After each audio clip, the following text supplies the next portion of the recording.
je décrète et je déclare l'anéantissement de tous les ennemis de la nation.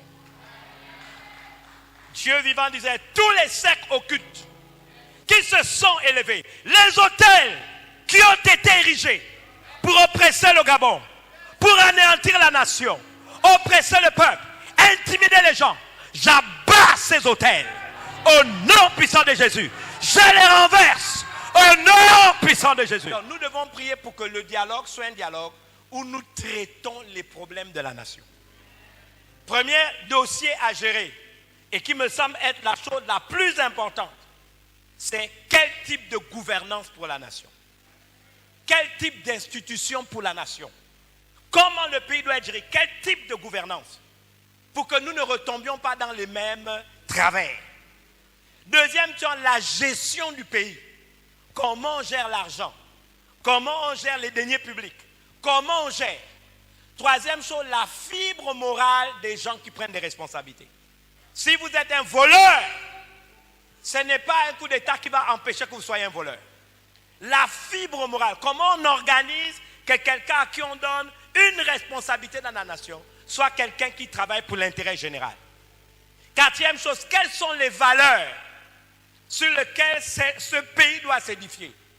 Je ouvre une parenthèse. Est-ce que la sorcellerie, c'est la culture? Je sais que dans l'église, les gens n'aiment pas la culture parce que vous confondez tout. Il y a de bonnes choses dans notre culture. Mais il y a aussi des choses qui ne sont pas culture, qui sont pure sorcellerie. Il ne faudrait pas que ce pays soit bâti en dehors du fondement de la parole de Dieu. Alléluia. C'est important. Nous avons Dieu, nous avons les valeurs, et même nos valeurs propres, qui sont des valeurs culturelles africaines, qui sont bonnes. Nous devons les défendre. Ça, c'est les choses les plus importantes. Comment organiser des élections libres où c'est le peuple qui décide, sans tricherie, avec des gens qui ont une probité morale lorsqu'ils ont la responsabilité d'organiser une élection. Toutes ces questions, il faut y répondre. L'éducation, la santé, les routes, l'environnement, la propreté de nos villes, ce sont des questions essentielles. La vie chère, ce sont des questions essentielles. La souveraineté de l'État qui permet par exemple que des métiers sont prioritaires pour les nationaux. Voici des questions essentielles. Pourquoi le dialogue ne doit pas être une foire d'empoigne? Je le redis encore. Bien aimé, beaucoup de Gabonais sont blessés. Beaucoup de Gabonais veulent véritablement, certains ont subi des exactions, d'autres même. Plusieurs viennent vers moi, révérend, j'ai perdu un parent, révérend, on m'a mis quelqu'un en prison qui n'est même pas sorti, ceci, cela. Ok, c'est vrai, c'est juste. Mais si vous mettez ça en avant, vous n'aurez pas de dialogue. Si vous mettez ça en avant, on n'aura pas, 30 jours ne seront pas suffisants. Nous devons demander que Dieu touche les cœurs des dirigeants pour qu'il y ait au Gabon ce que j'appelle une commission vérité, pardon et réconciliation. Ce n'est pas le moment de traiter de ces questions.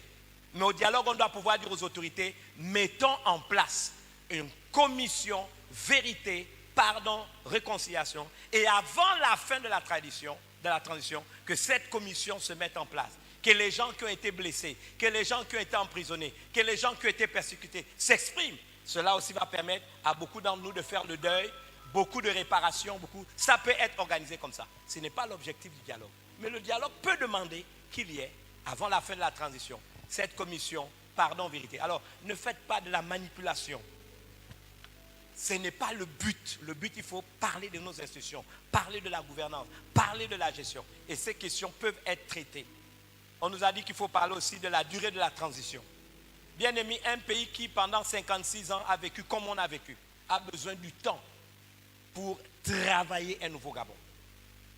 Ne laissons pas des forces extérieures nous influencer ou des agendas secrets, occultes, diaboliques, maçonniques, franc-maçonnerie et tout venir encore prendre le dessus.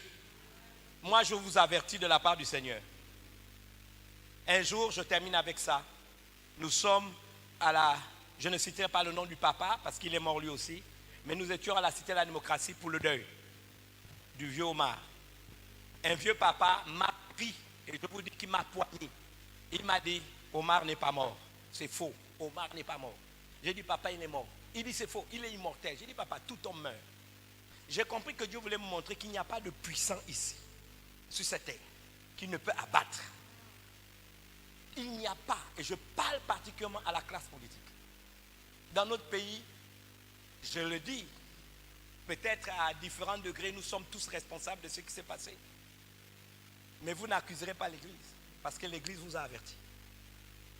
Si on est en paix dans ce pays, parce qu'il y a une grande communauté religieuse dans ce pays, peu importe qu'on soit catholique, protestant ou autre, qui ont toujours investi du temps pour prier pour la paix.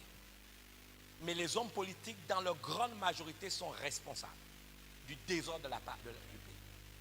Des gens qui, même en 1990, parce que les gens pensent que c'est faux, le dialogue de Paris, le dialogue d'Angonje, le dialogue d'Arambo, tout le reste, jusqu'à la dernière concertation politique, où des gens de différents partis, ils ne se regroupent que pour chacun régler ses postures. On fait on se met ensemble parce que j'ai mon agenda secret, je veux céder à ça pour que mon poste soit maintenu. Je veux faire ceci pour que ma position soit maintenue. Homme politique, je vous parle de la part de Dieu. Dieu va vous frapper si vous continuez. Moi, j'ai vu des morts. Il a voulu me montrer, tu vois, ce grand homme, père de l'indépendance, est passé. Cette grande dame que nous aurons voulu être vivante jusqu'à aujourd'hui, qu'est-ce qu'elle n'a pas fait? Est passée. Omar, qui a tout connu, est passé. Je vous mets en garde. Ce que j'ai vu cette nuit est très, très clair. Il n'y a pas de puissant ici au Gabon qui va venir maintenant insulter les gens, etc., etc. Peuple gabonais, soyez vigilants. Il s'agit de notre destinée. Si vous-même vous n'aimez pas votre pays, aimez vos enfants, aimez vos petits-enfants. Travaillons pour leur laisser un pays où ils seront heureux, où les guerres que nous avons faites, eux, ils ne devront pas les faire.